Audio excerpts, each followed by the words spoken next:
Welcome back to my Subaru for daily devotions. I am in Scotts Valley.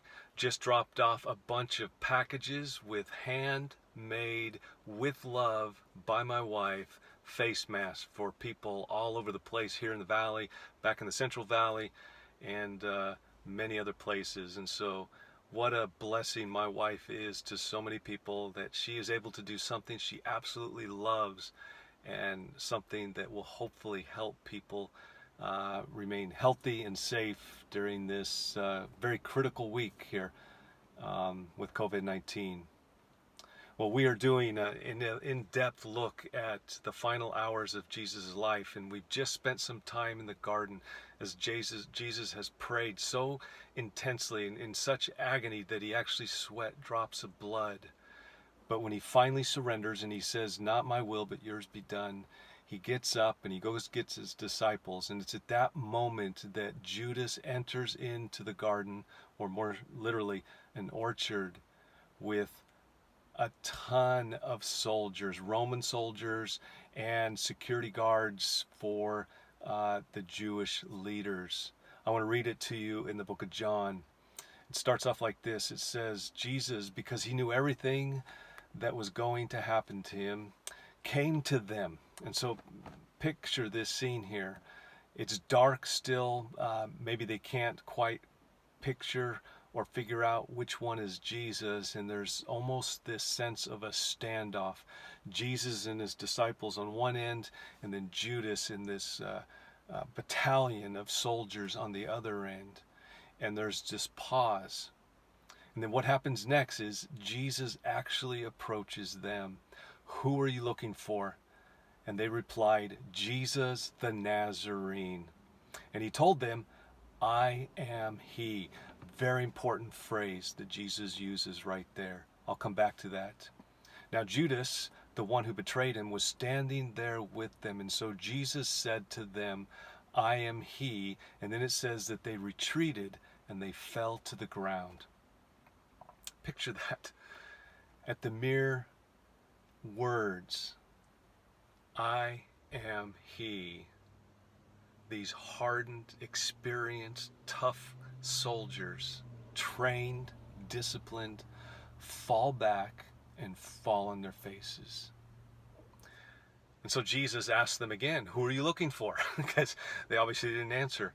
And they said, "Jesus the Nazarene." And Jesus replied, "I told you I am he. If you are looking for me, let these men go."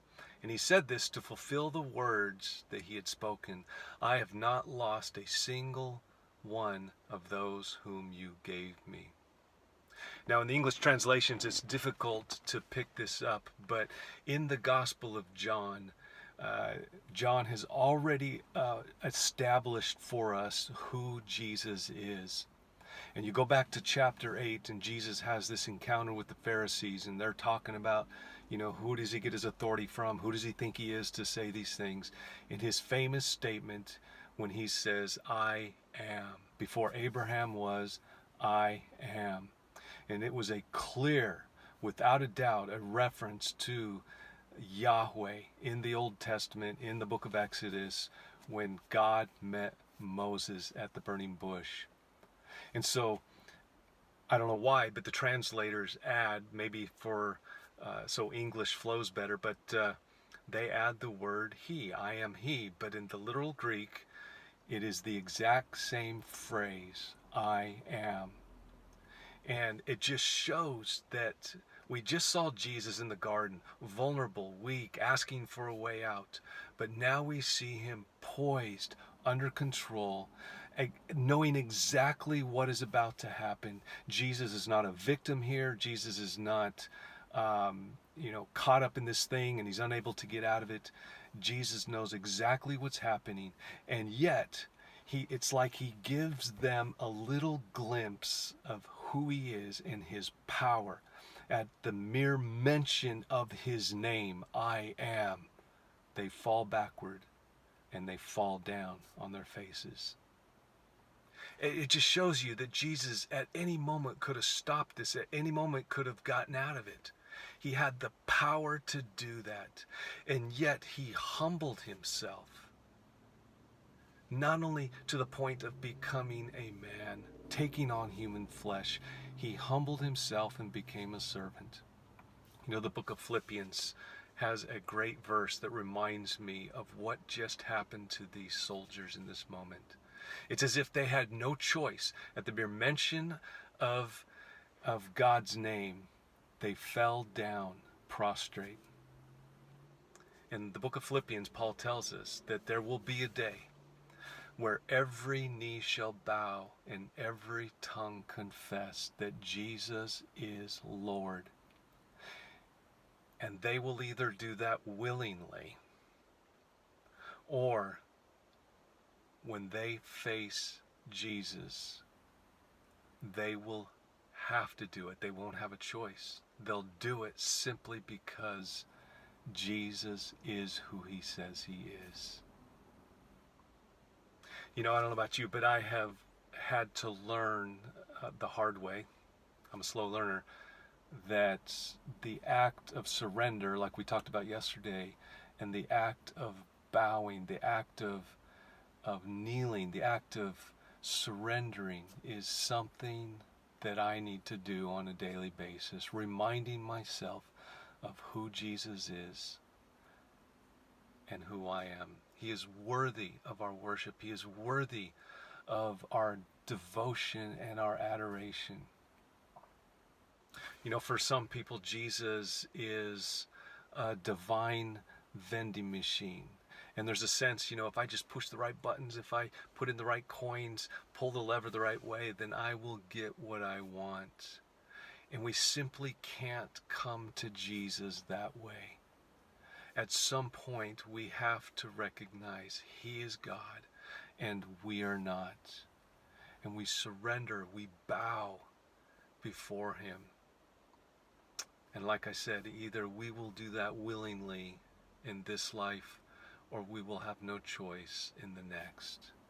And so I encourage you today, whatever's going on, man, the world's in chaos. People are scared. People are starting to get irritable. I got barked at the other day because I was standing a little too close to the register at the post office. Somebody went postal on me.